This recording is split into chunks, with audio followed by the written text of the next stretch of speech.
जय हिंद साथियों, आपका स्वागत है झारखंड सामान्य ज्ञान के इस सेशन में। इसके पहले की 3 वीडियो और अपलोड हो चुके हैं, जो कि इस वीडियो के आपके डिस्क्रिप्शन में जाके आप देख सकते हैं। और लगातार इस तरह से वीडियो अपलोड हो, अभी अब से एग्जामिनेशन तक लगातार आपको इस तरह से वीडियोज़ मिलते रहेंगे। लगातार वीडियोज़ प्राप्त करने के लिए चैनल को लाइक, शेयर और सब्सक्राइब कर दें।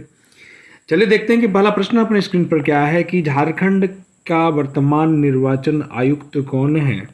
तो जरा देखते हैं कि झारखंड के वर्तमान निर्वाचन आयुक्त देवेंद्र कुमार जी हैं, देवेंद्र कुमार तिवारी हैं। आगे बढ़ते हैं कि भारत का सर्वप्रथम राज्य जिसने ब्लॉकचेन टेक्नोलॉजी को लागू किया था, तो भारत का ऐसा पहला राज्य झारखंड है। ब्लॉकचेन टेक्नोलॉजी को लागू करने वाला प्रथम राज्य झारखंड है। इसका उपयोग बीज वितरण को ट्रैक करने के लिए किया जाता है। देखिए, इसी से दूसरा प्रश्न बनता है, हो सकता है आपको पूछे कि ब्लॉकचेन जो है इसका उपयोग किस क्षेत्र में होता है। तो बीज का जो वितरण होता है को ट्रैक करने के लिए किया जाता है। इस उद्देश्य से चोरी को कम करना और बीज को विनिमय योजना सहित विभिन्न सरकारी योजनाओं के माध्यम से किसानों को प्राप्त होने वाले नकली बीजों से बचाना है। अगला प्रश्न है कि किशोरियों और महिलाओं से संबंधित चुप्पी तोड़ो अभियान किसके संबंध में है। तो इसका जो है वो माहवारी जो है ये इसके संबंध में है। झारखंड में कोल्हान इलाके में पैडमैन के नाम से मशहूर तरुण कुमार चुप्पी तोड़ो अभियान का क्राउड फंडिंग मॉडल पर चला रहे हैं। उन्होंने चुप्पी तोड़ो अभियान के तहत लगभग 75-80 हज़ार किशोरियों और महिलाओं को माहवारी के मुद्दे पर झिझक तोड़ने की शपथ दिलाई है। ये गांव के महिलाओं और स्कूली बच्चों के बीच जाते हैं, उन्हें माहवारी, मेंस्ट्रुएशन, स्वच्छता के बारे में बताते हैं और इनके बीच सैनिटरी पैड बांटते हैं। अगला प्रश्न है कि झारखंड के कुल क्षेत्रफल के कितने प्रतिशत भाग पर वन है। ये बड़ा महत्वपूर्ण प्रश्न है। तो 29.76% जो है इस पर वन है, और ये जो है 2021 के रिपोर्ट के अनुसार बताया जा रहा है। ठीक है, अब इससे संबंधित प्रश्न और जान लेते हैं कि क्षेत्रफल की दृष्टि से झारखंड का सर्वाधिक वन आच्छादित जिला जो है वो पश्चिमी सिंहभूम है। ठीक है, और सबसे कम वन आच्छादित जिला जामताड़ा है। जबकि प्रतिशतता की दृष्टि से अगर परसेंटेज में देखें तो लातेहार में सबसे अधिक एवं जामताड़ा में सबसे कम वन पाए जाते हैं। आगे बढ़ते हैं कि छोटानाग पठार की चट्टानें कैसी होती हैं। जरा देखिएगा, छोटानागपुर का जो पठार है वो भारतीय प्रायद्वीप की उत्तरी पूर्वी हिस्से में है, जो कि क्रिस्टलीय एवं कायांतरिक चट्टानों से निर्मित है। देखिए क्या है, क्रिस्टलीय एवं कायांतरिक चट्टानों से निर्मित है। ठीक है, आगे बढ़ते हैं कि निम्नलिखित में से कौन सा कथन सत्य है। कि अब आपके सामने ऑप्शन जो है देखिए कि इसकी जो है कोपेन के जलवायु वर्गीकरण के अनुसार झारखंड का अधिकांश जो है क्षेत्र CWG-AW विभाग में आता है। थॉर्नवेट के जलवायु विभाजन में झारखंड का अधिकांश क्षेत्र CAW विभाग में शामिल है, और त्रिवार्था के जलवायु विभाजन में झारखंड का अधिकांश क्षेत्र CAW और AW विभाग में शामिल है। ये चारों ऑप्शन सही हैं। आगे बढ़ते हैं कि निम्नलिखित में से कौन सा युग्म गलत है, कौन सी मिलान जो है वो गलत है। तो इसको देखिए कि ये जो C नंबर है यह गलत है कि दक्षिण कोयल नदी चैनपुर। जरा देखिएगा कि दक्षिण कोयल नदी का उद्गम नगड़ी रांची से होता है, ध्यान रखिएगा, जबकि चैनपुर गुमला के शंकर नदी से निकलती है, ध्यान रखिएगा, ये अंतर है। आगे बढ़ते हैं अगले प्रश्न की ओर। जब हम लोग आगे बढ़ते हैं तो हम लोग 8वें नंबर प्रश्न के पास चलते हैं। 8वें नंबर प्रश्न में है कि झारखंड में किन स्थान पर सीमेंट उद्योग का कारखाना स्थापित नहीं है। तो मूरी में जो सीमेंट कारखाना नहीं है, बाकी जपला, चाईबासा और सिंदरी ये तीनों जगह पर हैं। आगे बढ़ते हैं कि uranium corporation of India limited UCIL परमाणु ऊर्जा विभाग भारत के तहत एक सार्वजनिक क्षेत्र उद्यम है। UCIL जो जादूगोड़ा का कारपोरेट कार्यालय झारखंड में निम्नलिखित में किस स्थान पर है। तो यह पूर्वी सिंहभूम है। जरा देखिएगा, देश में उत्पादित समग्र इस्पात में से झारखंड लगभग कितने प्रतिशत इस्पात का उत्पादन कर रहा है। ठीक है, झारखंड में जो है यह 20 से 25% जो है इस्पात का उत्पादन कर रहा है, विदेश में जितना उत्पादन है उसका। आगे बढ़ते हैं कि सिंहभूम के क्षेत्र में राजवंश के संबंध में कौन सा कथन असत्य है। तो सिंहभूम क्षेत्र में सिंह वंश की 2 शाखाएं ने शासन किया। प्रथम शाखा की स्थापना 8वीं सदी एवं काशीनाथ सिंह के द्वारा की गई थी। दूसरी शाखा जो है 1205 में दर्पनारायण सिंह द्वारा की गई और सिंह वंश का पारिवारिक इतिहास ग्रंथ मनुप्रभ है। इसमें से जो क्या है, इसमें असत्य हमें छांटने के लिए कहा गया है, तो यह डी जो है असत्य है। भारत छोड़ो आंदोलन के दौरान हजारीबाग की सरस्वती देवी को गिरफ्तार करके किस जेल में रखा गया था? जरा देखिएगा, भागलपुर जेल में रखा गया था। जी हाँ, ये पिछले सेट में भी ये प्रश्न का हम लोग डिस्कशन कर चुके हैं। आगे बढ़ते हैं कि दिकुओं से हमारी लड़ाई होगी और उनके खून से जमीन इस तरह लाल होगी जैसे लाल झंडा, यह कथन किसका है? तो ये जो कथन है बिरसा मुंडा का कथन है। आगे बढ़ते हैं कि dust storm and hanging mist जो है study of Birsa Munda and his movement in Chotanagpur के रचनाकार जो हैं वो कौन है? इसके रचनाकार कुमार सुरेश सिंह है। कुमार सुरेश सिंह है। आगे बढ़ते हैं अगले प्रश्न की ओर हम लोग कि भद्रकाली मंदिर किस जिले में स्थित है? यह बड़ा ही लगातार रिपीटेडली ये प्रश्न आता है। तो भद्रकाली मंदिर जो है चतरा में स्थित है। आगे बढ़ते हैं कि निम्न में कौन सुमेलित नहीं है? जरा देखिएगा, गलत मिलान को मिलाइएगा कि रंकिनी देव मंदिर पश्चिमी सिंहभूम वगैरह। तो इसमें जो है ये रंकिनी पश्चिमी, पहला ही प्रश्न जो है, पहला ही ऑप्शन ये गलत है। बाकी झारखंड धाम गिरिडीह में सही है। बेनी सागर का शिव मंदिर पश्चिम सिंहभूम में है। सोमेश्वर नाथ सोरैया हाट में है। बाकी सब सही है। रंकिनी देवी पश्चिमी सिंहभूम में नहीं है, जबकि रंकिनी देवी का मंदिर जो है वो कहाँ स्थित है? घाटशिला में है स्थित है। ठीक है, चलिए आगे बढ़ते हैं। भारत छोड़ो आंदोलन में हजारीबाग का जुलूस किसके नेतृत्व में निकाला गया था? तो भारत छोड़ो आंदोलन में हजारीबाग का जो जुलूस था यह हेलो जी हाँ, चलिए प्रश्न की ओर चलते हैं कि हजारीबाग में भारत छोड़ो आंदोलन का श्रीकरण 11 अगस्त 1942 को सरस्वती देवी के नेतृत्व में हुआ था और इनको भागलपुर जेल में रखा गया था, जिसका हम लोगों ने अभी चर्चा किया। 1857 के विद्रोह के दौरान भारत विद्रोहियों ने रांची के किस चर्च को तोप के गोले से उड़ा दिया था?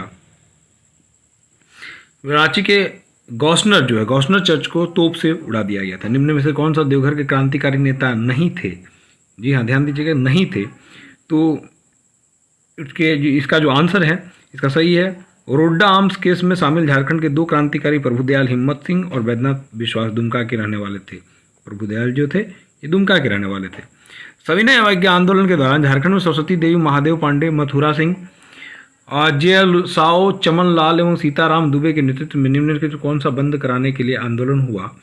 तो जरा देखिएगा कि इसका आंसर जो है डी होगा, क्योंकि इसकी व्याख्या को समझिए कि सविनय अवज्ञा आंदोलन के क्रम में झारखंड में चौकीदार कर बंद करने के लिए आंदोलन हुआ था। ध्यान रखिएगा, इस आंदोलन के प्रमुख नेता सरस्वती देवी, मथुरा सिंह, जे साओ, चमन लाल, सीताराम दुबे तथा महादेव पांडे थे। फिर पूछ रहा है कि इनमें से जो है सुमेलित विकल्प नहीं है। जरा देखिएगा, इसका जो आंसर है वो बी है। ठीक है, ध्यान दें। आगे बढ़ते हैं कि 22वां प्रश्न जो है निम्नलिखित में कौन सा सुमेलित नहीं है? फिर से सुमेलित वाली प्रश्न आ गई है। तो 22वां में है कि एक टुकड़ा सच एवं भारत बनाम इंडिया उपन्यास श्रवण कुमार गोस्वामी की रचना है। ध्यान दीजिएगा। ठीक है, ये सी नंबर जो है यह गलत है, क्योंकि ये इसका जो ये श्रवण कुमार की रचना है। चलते हैं हम लोग अगले प्रश्न की ओर। ईशान किशन, वरुण ईरान और शाहबाज नदीम, सौरभ तिवारी एवं विराट सिंह का संबंध किस खेल से है? तो इनका संबंध जो है भारतीय क्रिकेट टीम से है। जी ध्यान दीजिएगा, ये भारतीय क्रिकेट टीम के सितारा खिलाड़ी हैं। आगे बढ़ते हैं अगले प्रश्न की ओर हम लोग। तो अगला प्रश्न, शुभ लक्ष्मी मुकेश कंचन का संबंध किस खेल से है? जरा देखिएगा कि शुभ लक्ष्मी और मुकेश कंचन का जो है संबंध है क्रिकेट से है। आगे बढ़ते हैं कि सही सुमेलित करें। सिल्वानुस डुंगडुंग मुक्केबाजी, ये जो है 25 नंबर जो है प्रश्न है, इसका आंसर सी है। ध्यान दीजिएगा, इसका आंसर सी है। ठीक है, आगे बढ़ते हैं कि झारखंड का धोकरा निम्न में से किस शिल्प कला का से संबंधित है? तो झारखंड का धोकरा जो है दस्तकारी की एक प्राचीन कला है। क्या है? झारखंड का धोकरा किस शिल्प कला से संबंधित है? अब जरा देखिए इसकी व्याख्या समझिए कि धोकरा दस्तकारी की प्राचीन कला है, ये एक धातु शिल्प है। इसका जो है सही आंसर देखिए कि धातु की शिल्प कला है और इसमें तांबा, जस्ता, रांगा, जिसको टीन कहते हैं, आदि की धातुओं के मिश्रण से ढलाई करके मूर्तियां, बर्तन एवं रोजमर्रा के अन्य सामान बनाए जाते हैं। इस प्रक्रिया में मधुमक्खी के मोम का प्रयोग होता है। अगला प्रश्न आपके समक्ष है कि निम्नलिखित में कौन झारखंड के लोकप्रिय संगीत वाद्य यंत्रों में एक है? जरा देखिएगा, केवल 1 और 3 इसका आंसर में है, जो कि संतूर भी है और टमक भी है। गलत कथन की पहचान करें। इसका ऑप्शन जो है यह डी है कि माघी पूजा ओंग जनजाति की एक महत्वपूर्ण त्यौहार है। बाकी जितने हैं सारे सब सही हैं। आगे चलते हैं अगले प्रश्न की ओर कि ढोकलो सोहोर प्रशासनिक व्यवस्था किस है? तो ये खड़िया जनजाति के, ठीक है, ये खड़िया जनजाति से संबंधित है। आगे बढ़ते हैं। झारखंड के राज्य में चैत्र माह के शुक्ल पक्ष की तृतीया को मनाया जाने वाला पर्व सरहुल को खड़िया जनजाति के किस नाम से जाना जाता है? यह जंकारे सोहराय के नाम से जाना जाता है। अब इसमें कौन असत्य है? जरा देखिएगा कि नागपुरी साहित्य के प्रथम कवि के रूप में रघुपति नृपित को जाना जाता है। नागपुरी के कौन जो है ना, जरा देखिएगा फिर से कि रघुपति नृपित, ठीक है, रघुपति नृपित के रूप में जाना जाता है। नागपुरी के बेनीराम महाथा नहीं है, कौन है? आगे बढ़ते हैं अगले प्रश्न की ओर।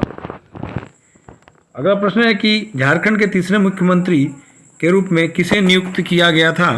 तो झारखंड के तीसरे मुख्यमंत्री के रूप में शिबू सोरेन थे। जी हाँ, ध्यान दीजिएगा, शिबू सोरेन तीसरे मुख्यमंत्री के रूप में थे। झारखंड में पहली बार राष्ट्रपति शासन कब लागू हुआ था?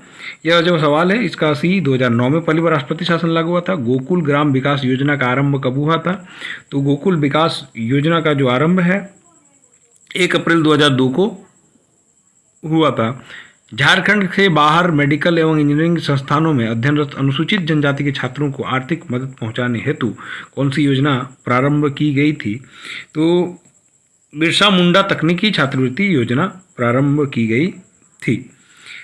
अगले प्रश्न की ओर बढ़ते हैं हम लोग कि पत्रकार स्वास्थ्य बीमा योजना के बारे में सत्य कथन को चुनें। तो इस योजना की शुरुआत कब कब हुई थी? जरा देखिए, और इसके कूट में जो है इसका आंसर है। इसकी जो शुरुआत है यह 1, 2 और 3 तीनों कथन सत्य हैं। देखिए क्या है कि इस योजना की शुरुआत, जरा इसको देख लें, 29 दिसंबर 2021 को हेमंत सोरेन की सरकार दूसरी वर्षगांठ पर की गई। इस योजना के तहत पत्रकार को 5 लाख तक का बीमा होगा। राज्य सरकार प्रीमियम में खर्च होने वाले 80% राशि वहन करेगी और इस योजना का लाभ पत्रकार की पत्नी को 21 वर्ष तक के लिए अधिकतम 2 अविवाहित बच्चों तक मिलेगा। तो 1, 2, 3 जो है इसका सही है। आगे बढ़ते हैं हम लोग कि आजीविका संवर्धन हुनर अभियान आशा किस लक्ष्य आरंभ की गई? तो इसका जो आंसर है वह महिला सशक्तिकरण के लक्ष्य से शुरू किया गया था। आजीविका संवर्धन हुनर अभियान आशा की शुरुआत हड़िया दारू बेचने वाली महिलाओं को केंद्रित करके की गई थी। आगे बढ़ते हैं कि झारखंड की अधिकांश जनजातियों के मध्य विवाह की कैसी व्यवस्था है? भाई, झारखंड के अधिकांश जो है गोत्र बहिर्विवाही की ये है, अर्थात इसमें समान गोत्र विवाह नहीं होता है। अगले प्रश्न की ओर चलते हैं कि मुंडा जनजाति के पूजा स्थल को क्या कहा जाता है? तो मुंडा को सरना तथा समाधि स्थल को शासन कहा जाता है। ध्यान रखिएगा, सरना कहा जाता है, पूजा स्थल को सरना कहता है, लेकिन ध्यान रखिएगा समाधि स्थल को शासन कहा जाता है। गोंड जनजाति के संबंध में निम्नलिखित कौन सा कथन जो असत्य है कि गोंड मूलतः गोंडवाना क्षेत्र के निवासी हैं? ये ऊंची पहाड़ियों में रहना पसंद करते हैं। गोंड जो है समाज 3 वर्गों में राजा, रैयत और मजदूर में विभक्त है। गोंड की अर्थव्यवस्था लुहारी पर टिकी है, तो यह जो है यह असत्य है। ठीक है, गोंड जनजाति के लोग हैं लोहार पर नहीं कृषि पर निर्भर हैं। ठीक है, और ये लोग स्थानांतरित खेती को दीपा व व्यवहार कहते हैं। गोंड जनजाति के लोग जो कहते हैं इसको, जो खेती है उसको क्या कहते हैं? दीपा या व्यवहार कहते हैं। तो इसके साथ 40 प्रश्नों का जो समूह था ये समाप्त।